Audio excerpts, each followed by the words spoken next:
السلام علیکم ورحمۃ اللہ وبرکاتہ۔ معزز ناظرین کرام، جیسا کہ آپ کو خبر مل چکی ہوگی کہ حضرت پیران پیر مولانا پیر ذوالفقار نقشبندی نور اللہ مرقدہ اس دار فانی سے رخصت ہو کر دار حقیقی کو کوچ فرما چکے ہیں۔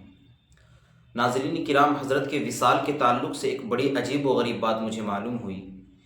نقشبندی کا جو سلسلہ ہے وہ خلیفہ اول حضرت ابوبکر صدیق رضی اللہ عنہ تک پہنچتا ہے، اور تاریخی لطافت یہ ہے کہ حضرت ابوبکر صدیق رضی اللہ عنہ کا جو وصال ہوا تھا وہ 22 جمادی الثانی کو ہوا تھا، اور یہی تاریخ حضرت مولانا پیر ذوالفقار نقشبندی نور اللہ مرقدہ کی بنتی ہے، یعنی آج 20 جمادی الثانی ہے۔